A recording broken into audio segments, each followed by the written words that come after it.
सम्मानीय सभामुख जी, सर्वप्रथम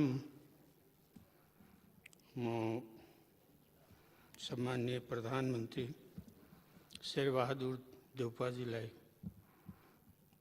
हार्दिक बधाई दिन चाहन्छु र मेरो हार्दिक शुभकामना पनि छ र उहाँले जुन प्रस्ताव राख्नु भएको छ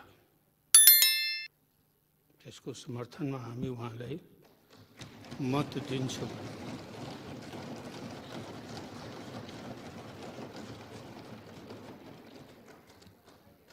तर मेरो निवेदन के हो कि जब जब प्रधानमन्त्री को निर्वाचन या नियुक्ति को प्रसंग आउँछ तब तब हामी आफूलाई हाम्रो पार्टी पनि उत्पीडित र प्रताडित समूहहरू पनि घायल आफूलाई पाउँछ। हामी सुशील कोइरालालाई आफ्नो मत दियौं, बदलामा हाम्रो आन्दोलन कमजोर भयो। हामी आन्दोलनमा थियौं यही संविधानको विरुद्ध, हाम्रो आन्दोलन कमजोर हुन हो। आज फेरि हामी आफूलाई चाहिँ घायल पाइरहेको छौँ। मत त उहाँलाई दिन्छौँ, तर यो सत्ता सङ्घर्ष हो तपाईहरूको बीचको। जो प्रताडित समूह छ, उत्पीडित समूह छ, जो आम जनता छ, त्यसले केही पाउने होइन। प्रधानमन्त्रीजी त परमादेशले बनेको हो, जनताको आदेशले होइन, जनताद्वारा त होइन, उनको आदेशले नै बनेको। यो संविधानको जति गुण गाउनुस्, तर यो संविधानले गर्दा हामीले गोली खानु परेको छ, शहीद हुनु परेको छ। अहिले पनि हाम्रा साथीहरू जेलमा यातना भोगिरहेछन्। हाम्रो सांसद जेलमा छ, रेशम चौधरी जेलमा छ, जो घटनै स्थलमा थिएन। ठीक छ, सुरक्षालाई चाहिँ गोली चलाउन उसको अधिकार हुन्छ, उसको ट्रेनिङ हुन्छ। हामीले गोली चलाउँदा हामीले पनि गोली चलाउन सिकेका छौँ, हामीले पनि ट्रेनिङ लिएका छौँ, तर हामीले चलाउँदा चाहिँ त्यो अपराध हुन्छ। सुरक्षाले चलाउँदा उसको अधिकार हुन्छ। यो संविधान अहिले जो ट्रबल भएको छ, जो क्राइसिस आएको छ देशमा, यो संविधानले गर्दा। पटक पटक संविधान चाहिँ कुनै नि जब संविधानको कुनै धारा कार्यान्वयनको अवस्थामा ल्याउँछु भने त्यहाँ कुनै न कुनै व्यवधान अवरोध उत्पन्न हुन्छ। यो संविधानको विशेषता। हामीले पटक पटक हाम्रो दुईटा जो माग र दाबी छ, मुद्दा छ, त्यसप्रति हामी चाहिँ प्रतिबद्ध छौँ। अहिले पनि प्रतिबद्ध छौँ र हामी त्यसैको पक्षमा छौँ। त्यसै कारण त्यस सम्बन्धमा चाहिँ म केही भन्न चाहन्छु। जुन संविधानको तपाईहरूले गुणगान गर्नुभयो, त्यो संविधानले यो अवस्था आएको छ र वर्तमान प्रधानमन्त्रीजीले हामीसँग भोट माग्नुभयो, चिठी पठाउनुभयो, हामीले स्वीकार गर्यौँ। तर के यो संविधानले देशको समस्याको समाधान गरिरहेको छ त? जो प्रताडित समूह छ, जो उत्पीडित समूह छ, जो बहिर्गमनमा परेको छ, त्यसले के पाएको छ यो संविधानबाट? पहिला पनि उपेक्षित, अहिले पनि उपेक्षित। हाम्रो नागरिकताको प्रश्न उठ्छ। म पूर्व प्रधानमन्त्री केपी ओलीजीलाई त म धन्यवाद दिन चाहन्छु, धेरै धेरै धन्यवाद, किनकि उहाँले हाम्रो केही मुद्दा त उठाउनु भयो, नागरिकता सम्बन्धी अध्यादेश पनि ल्याउनु भयो र करिब 139 जनामाथि जो मुद्दाहरू थियो, सजाय थियो, जेलको सजाय थियो, जरिवाना थियो, त्यो फिर्ता उहाँले लिनुभयो। त्यसपछि पनि अझै पनि मानिसहरू जेलमा छन्, अझै पनि तारिखमा छन् मानिसहरू र सर्वोच्च अदालतमा पनि मुद्दा पुगिसकेको छ। हामी सर्वोच्च अदालतको सम्मान गर्छौं, तर के नागरिकता सम्बन्धी जुन अध्यादेशले अवरोध पाएको छ, म त्यस विषयमा के निवेदन गर्न चाहन्छु। ठिक छ, नागरिकता दिने अधिकार राज्यको हो, राज्यद्वारा नै नागरिकता दिन्छ, तर जसको पासमा नागरिकता छैन उसको राष्ट्रियता के राष्ट्रियताको निर्धारण पनि अदालतले नै गर्ने हो? के राष्ट्रियताको निर्धारण पनि राज्यले नै गर्ने हो? राष्ट्रियताको निर्धारण न त राज्यको हातमा हुन्छ न अदालतको हातमा हुन्छ। त्यो कसैको डिनाइ पनि गर्न सक्नुहुन्न र चेन्ज पनि गर्न सक्नुहुन्न। उसको राष्ट्रियता त उसको साथ साथ जान्छ, जहाँ गए पनि उसको राष्ट्रियता रहन्छ। तर नागरिकताले के प्रश्न उठाउँछ भने उसको सबै चिजमा उसको लिगल पर्सनालिटी हुँदैन, कानुनी अस्तित्व हुँदैन, उसको रोजगार पाउन सक्दैन, राज्यबाट पाउने कुनै किसिमको सेवा सुविधा उसले पाउनु, ब्याङ्कमा उसले खाता खोल्न सक्दैन, बाहिर जान सक्दैन, भिसाको जरुरत पर्छ, पासपोर्टको जरुरत पर्छ। त्यसै कारण जसको पासमा नागरिकता छैन उसको लिगल पर्सनालिटी हुँदैन र लाखौंको संख्यामा हाम्रो देशमा छ।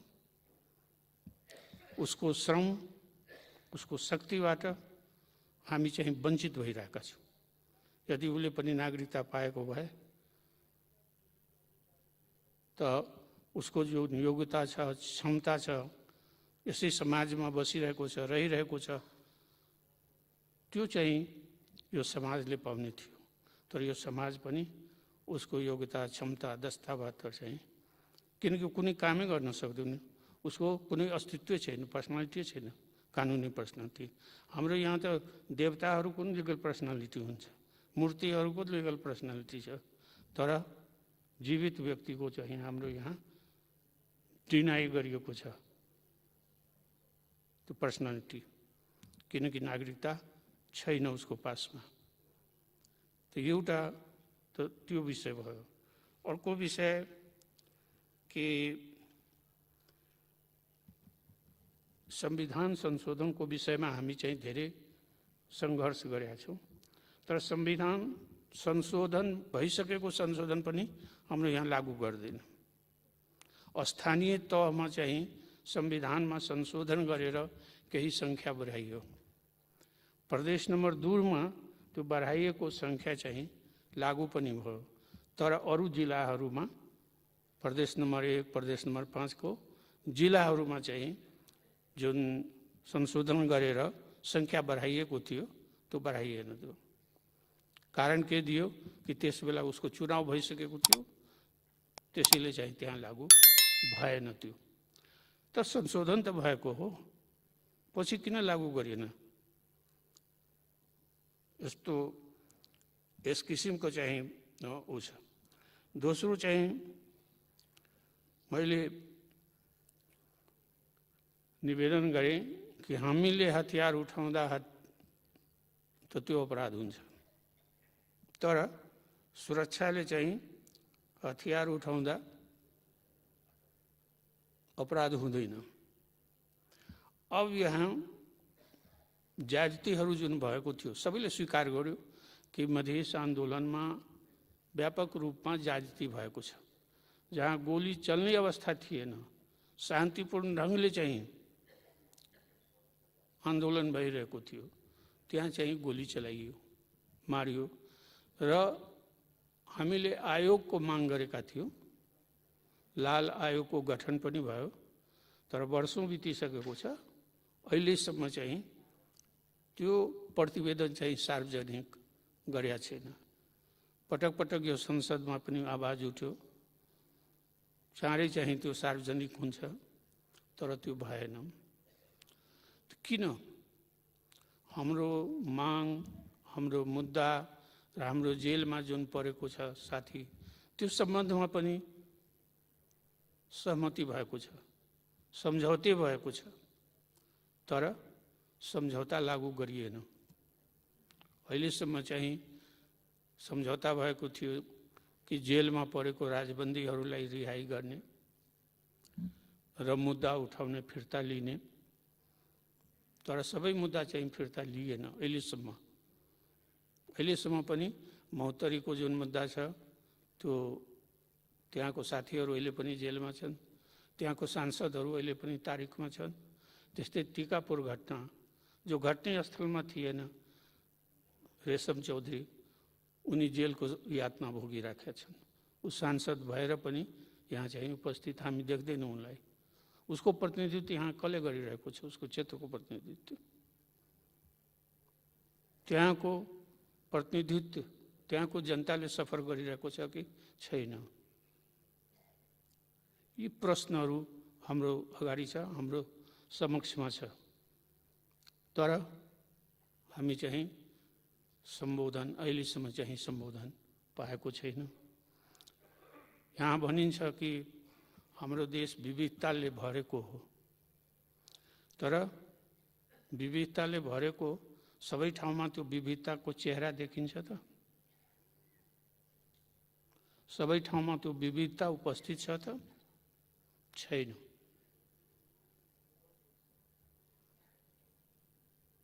खास समूहको सबै ठाउँमा वर्चस्व छ। र तपाईँ लोकतन्त्र भन्नुहुन्छ के यसलाई लोकतन्त्र भन्ने हो कि समाजको पनि रूपान्तरण भएको छ त? के आर्थिक रूपान्तरण भएको छ त? आन्दोलनको जुन मागहरू थियो त्यो पुरा भएको छ त? बडो गर्वको साथ चाहिँ यहाँ आन्दोलनको कुरा गर्यो, तर आन्दोलनमा त हामी पनि थियो नि। कहावत छ कि साथे साथे गाय चरायो कृष्ण भयो भगवान। तपाईहरुले त सबै चिज पाउनु हो, तर जो पीडित थियो, जो उत्पीडित थियो, सबै दिनदेखि सधैँ अपहेलित थियो, बहिर्गमनमा परेको, अपमानित, के तिनीहरूले सम्मान पाएको छ त? हाम्रो लागि पनि यो लोकतन्त्र हो त? अहिले पनि हाम्रो अवस्था के छ कि मनमा लागेको कुरा हामी बोल्ने अवस्थामा छैनौँ। हामी बोल्नै सक्दैनौँ, बोलेर कुनै न कुनै मुद्दा लागिहाल्छ। त्यो अवस्था छ अहिले पनि। त्यसै कारण मैले यहाँहरूसँग अनुरोध गरेँ कि यो यहाँहरूको त सत्ता सङ्घर्ष हो बिचमा, कुनै नयाँ चिज होइन। सब दिनदेखि त हामी यही हेरिरहेका छौँ। तपाईहरु आपसमा कुरा मिल्दैन, सत्ता सङ्घर्ष हुन्छ, सत्ता परिवर्तन हुन्छ, फेरि त्यही चेहरा बलिरहेको हुन्छ, अरू केही छैन। चेहरा त त्यही हो र हामी जहाँको त्यही छौँ। यति भनेर म आफ्नो निवेदन यही समाप्त गर्छु। धन्यवाद।